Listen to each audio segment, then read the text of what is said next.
welcome to episode 101 of our SAP on Azure Video Podcast.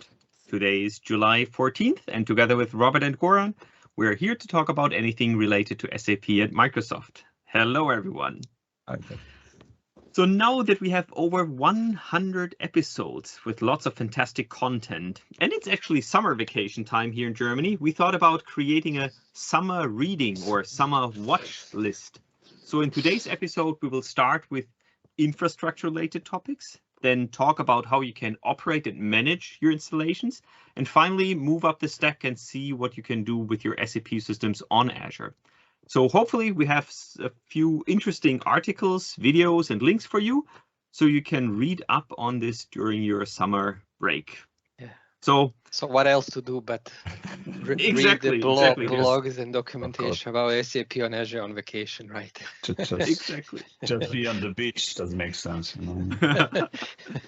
Or maybe you can print something out, or well, in the area of sustainability, maybe take your laptop or your tablet with you and read on the beach. So Goran, do you want to get started? Yeah, so maybe I'm more a bit infrastructure guy. So let us start with some. I pick up some interesting topic for me. Maybe some topics which I see that they are also kind of repeating quite a lot, right? So and it's being asked more. Of course, HA and DR is kind of my beloved topic, like Holger is fully integrated in whatever he can do, and I always try to fail over somewhere where I can come online, So one of the relative recent blog was about I find it very nice in a nice form written by Dennis Padilla about those HANA HA scale up, but then also plus the DR, so that's typical. I see those kind of HA plus DR, meaning you go from one region to another region more and more, really more and more.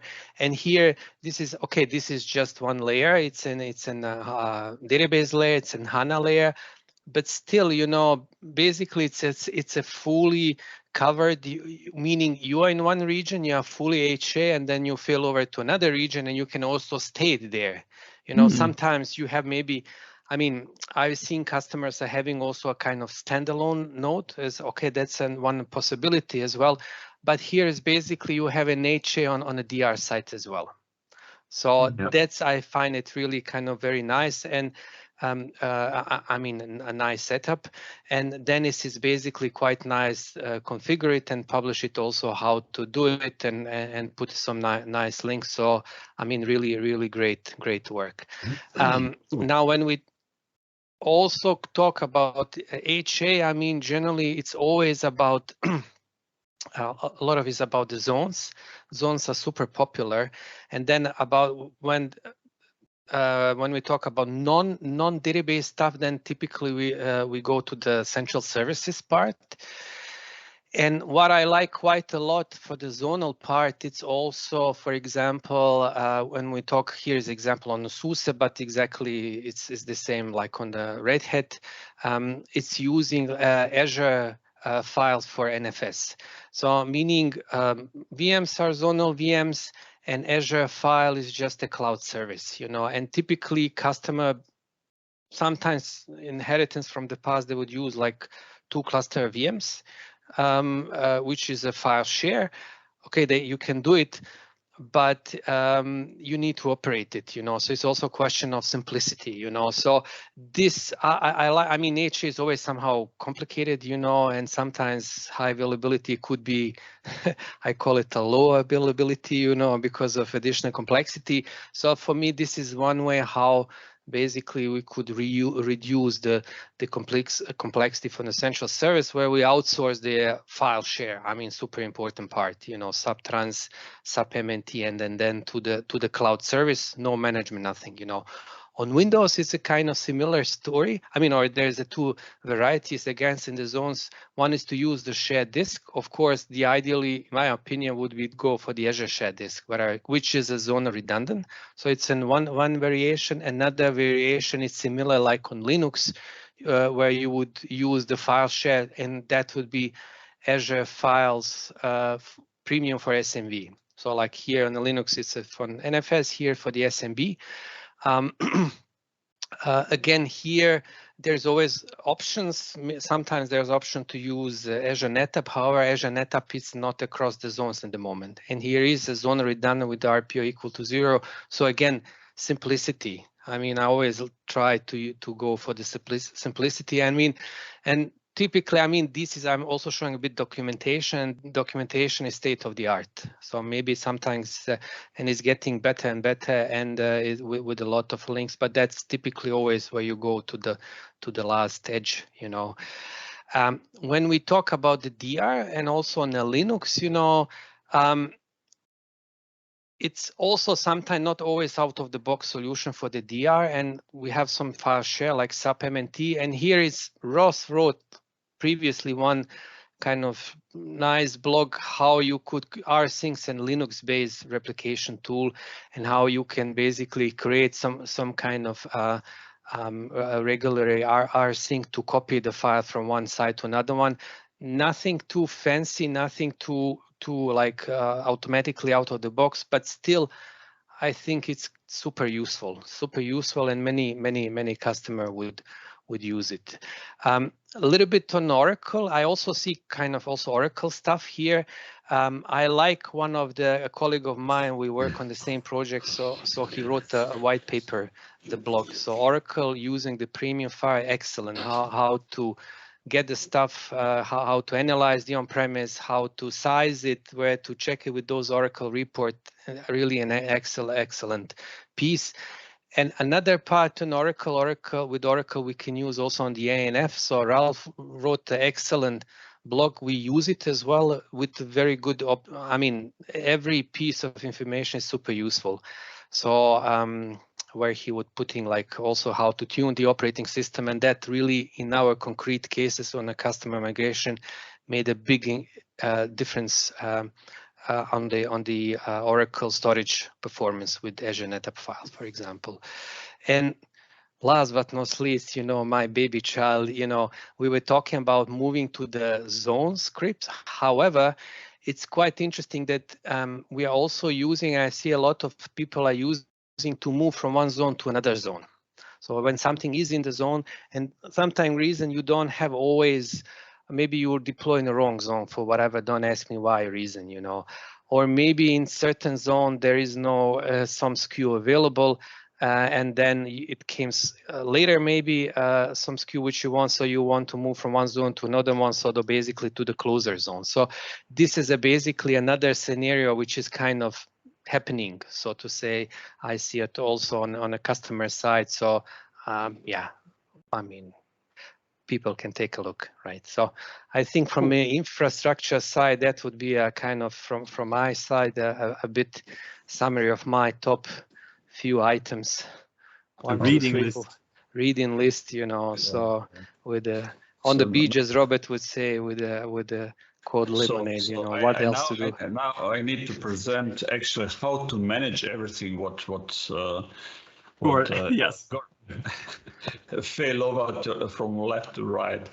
I choose a little bit soft topic, operation management, and because I want to be sure that you really enjoy on the beach and reading something. Because if you try to do it, Goran present you need to connect the system, test that, and of course you don't want that your partner kill you because you are again working on your holidays. So you know, it's but still it's still a DR to be saved, you know. So that's the point, you know, to give you some idea. I think what is very important when we start to talk about operation management in the cloud is that we understand our operation management around SAP on Azure, that we understand that this SAP is running on Azure. So we need to understand operation management practices in the cloud. And there is a very nice part of documentation in our cloud adoption framework, which is actually pointing what we are considering cloud operation, what is an important part for cloud operation, which services, which managed services like Azure Monitoring is part of that. module or that management practice. So this is very important. Is very nice documentation which is somehow broadly addressing that topic and guide you to different best practices on Azure level, not on SAP on Azure level. If you want to go a little bit deeper with that in combination with videos, so you don't want just to read, there's an episode 39. We have it with Jeff and Matt. We discuss about Cloud Adoption Framework. Then we also discuss between us on episode 59 about Cloud Adoption Framework. And what is very important, then we take this cloud adoption framework and then create the SAP implementation or interpretation of that cloud adoption framework. And now you have here how to manage that operation management with SAP taste, let's say. So there's some few important parts. It's when you're talking about this baseline operation. So from SAP basis perspective, not much changes are there. But from platform operations, okay, how to manage that, how to define the valid landing zones, how to approach that, yeah. So, and then also workflow operation, there's a very interesting part of well-architectured framework where you can, I actually can just click on that. I hope it will work. Let's see. So I will just start it. And you will see on one session, I can select that I want to do the assessment, but only for SAP on Azure.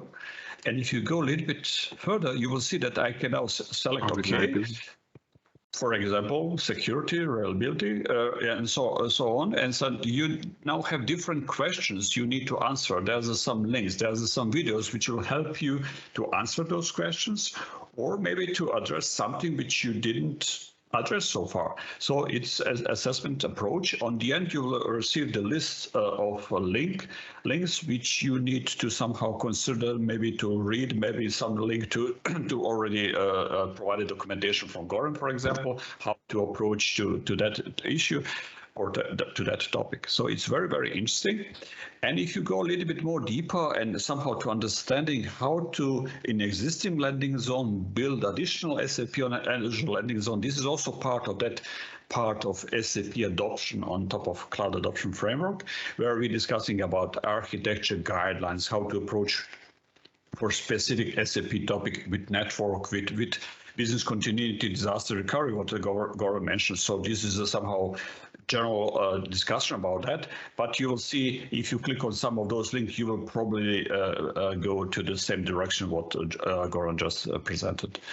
Then, of course, as I mentioned, well, architecture, we already discussed about that. But there's also an SAP on Azure architecture design, where we need to take on something which in most cases on premise, we don't have much option to really track the costs. So cost management, this is completely a new level of thinking, what we need to adopt and learn how to do it in Azure or in general in cloud. There's also DevOps, if we are talking about automation frameworks, how to automate something. And we actually have very nice automation frameworks. But before jumping to automation frameworks, there was also very nice 66 episode where we discuss about enterprise care for SAP. So I think for all of these topics which I mentioned, you have also a little bit documentation, a little bit video. So I think you can somehow combine both of that and have a fun. But now, if you really bit want to, like a Goran use case, you want to make your hands a little bit dirty, then we have very good two topics. One is Azure Monitor for SAP on Azure. This is implementation. This is in preview. You can a little bit read about that. If you want to try, you can also on the beach try to use it on your test landscape. It's very nice, interesting, where we're collecting not just information about the environment from infrastructure perspective, we are also collecting from NetWeaver landscapes for HANA, for Pacemaker. So we are collecting all those information and presenting in very nice dashboards directly in Azure Monitor. So we also have very nice episode 70 with Pankaj about the Azure Monitor. Then there's a legendary episode. No way I forget to put it. No, you had it maybe with Ross, you mean, or what? No, with our colleagues. Ah, okay. Doesn't matter. There's one more very nice one. We'll put it in the link later. And there's also about with Ross also about Azure Monitor for SAP. And my favorite episode is with Philip, where he's presenting his quality check tool. Which is shortly, it's a tool which will help you to understand does your complete landscape, small one or big one, is configured properly, installed properly, do you need to execute some patch? And this tool is improving. Philip is improving that tool almost every month. So this is a very nice episode. Then we are thinking about how to automate our SAP deployment. And as you probably know already, we discussed about that a lot in our podcast about SAP deployment automation framework on Azure, which our engineering is working on. And this is a GitHub open source project. You can take a look on it. It's very, very complex. I think now we are supporting not just HANA deployment, S/4HANA deployments. We are now supporting Oracle. We are supporting INF. We are supporting very complex clustering setups. It's very, very powerful.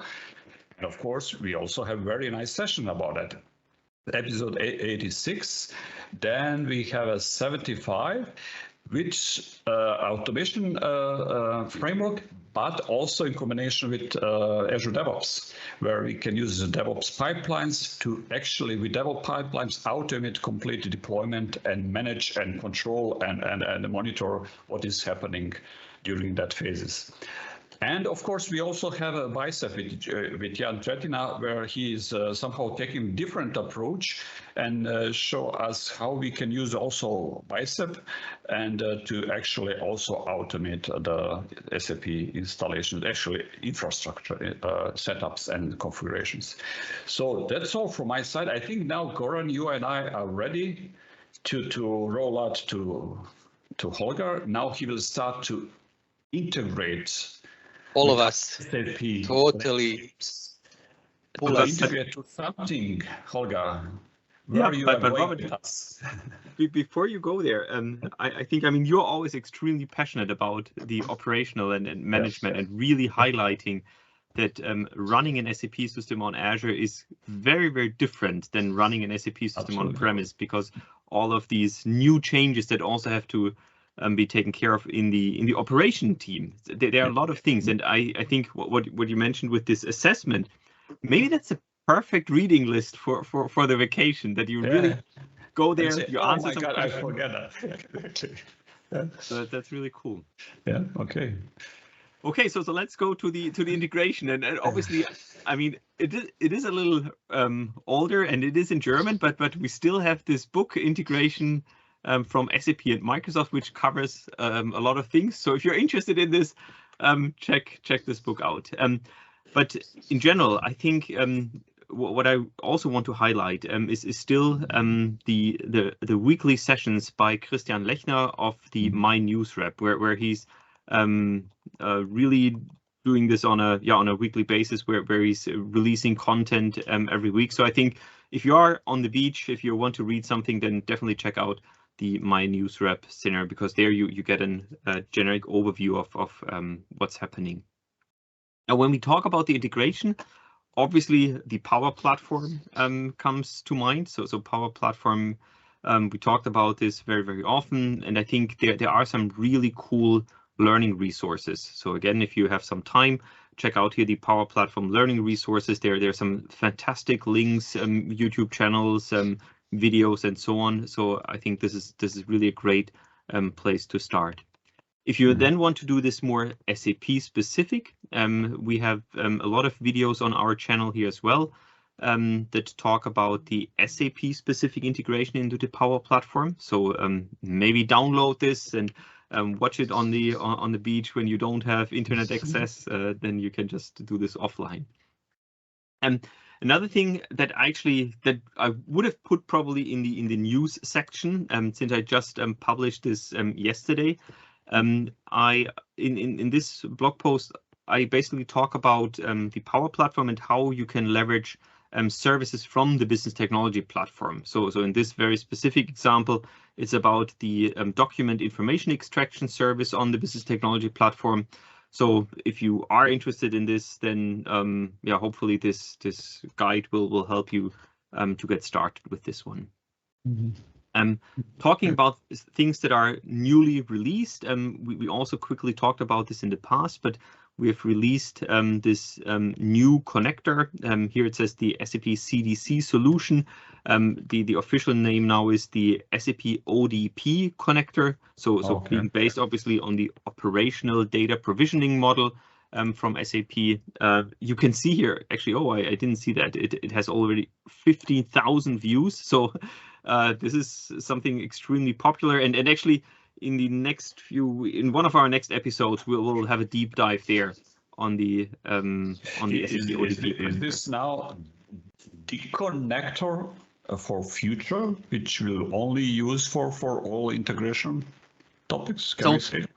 I would not say the only one, but I think so far we have like 6 connectors or something like that. Yeah, here. These are so we have a table connector, HANA connector, ECC connector. And they're all good, but they have some limitations. And I think with the new ODP connector, we have a really, really cool architecture. And the feedback that we got from the private preview was extremely positive. So I think even if it's maybe not the default connector, I definitely see that a lot of customers will use the ODP connector here. Okay, correct. But as said, we'll have Ulrich joining us in one of the next episodes, and then we'll definitely have a deep dive on this. So this is when it comes to data, when it comes to connectivity, and we talked already about the business technology platform. Then obviously our Martin Pankratz has created so much extremely high quality content, and one thing that he was focusing or is focusing on is the business technology platform private link service. And yeah, you can see here he has a long list of blog posts and information. So this is definitely something, if you have time, check this out, do some tests.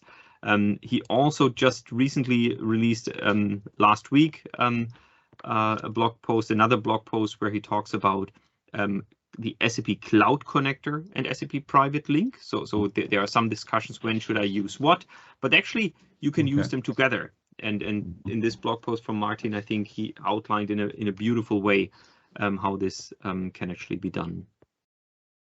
Then you mentioned a few videos already, Robert. I also picked a few videos from our past. So episode 88, when it's connecting RISE. So we see obviously customers that are using RISE with SAP, but they still also have other workload on Azure. So Robert Biro joined us some time ago where he talks about, well, how can customers that are running RISE with SAP connect this with their existing workload on Azure? And yeah, I think that was a really, really interesting episode, and Robert shared a lot of great content there. Similar when we talked then about connecting, there we had a session, or then when you connect different systems, you obviously want to talk about single sign-on, or you want to have single sign-on in place. Maybe you want to have an API management in between to do some throttling and quota handling and stuff like that.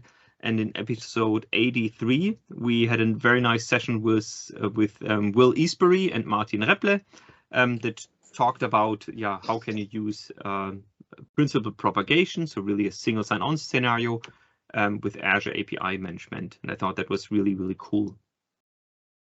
Now, speaking of Martin Repple, he has this, I don't know, I think it's 6-part in the meantime, series of principal propagation in general. So there was one that is, yeah, the underlying blog post, obviously on the podcast that we just talked about. So if you watch the video, then you can also have this one as a read through basically. And as always, there are all the steps documented, how to set up the whole configuration. So I think that was also a really, really interesting blog post. Then when we switch slightly over to the security piece, I think one other session that I really liked was episode 81, where we talked about Azure Sentinel for SAP. So there we had Joaf, Kobe, and Aaron joining us, which I think was also a fantastic combination. So Joaf and Kobe are both from the product side. So they are developing the Azure Sentinel for SAP solution.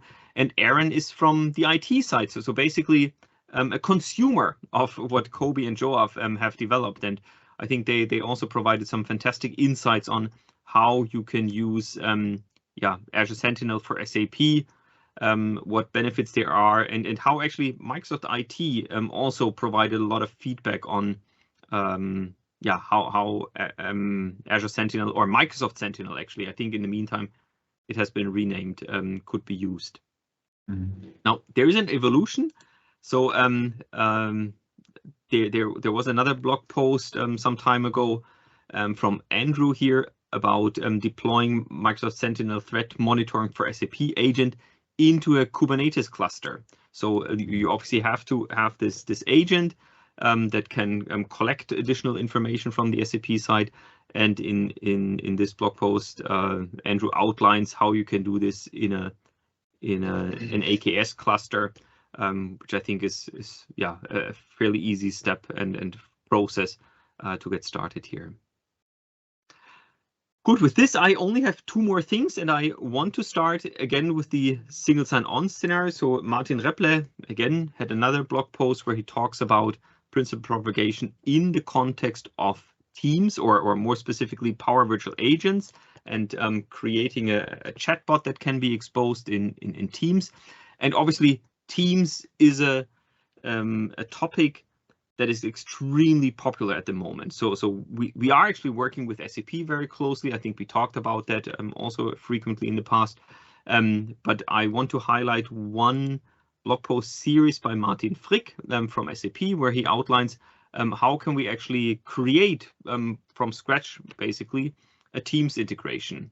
So if you have an SAP SuccessFactors system, if you have Microsoft Teams, then maybe you can use the break, the summer break, to go through this 9-part series and really create a nice SuccessFactors integration into your Teams environment. Again, there's obviously much more content. There are a lot of out-of-the-box scenarios how you can integrate your SAP environment with Teams.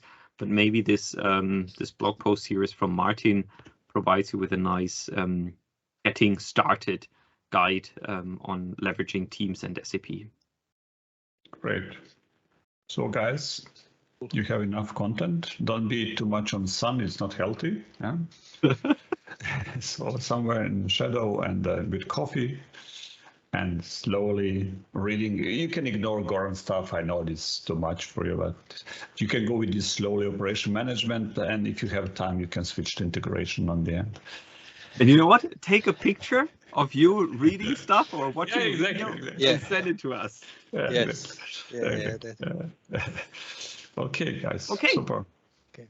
Great. Then with this short video, I mean, we will be back next week. So this was just a list for those of you who already go on vacation. We will be back here next week again. But if you're on vacation, enjoy our reading and watch list, and hopefully we'll hear from you. Okay. Bye-bye, guys. Thank you, everyone. Bye-bye.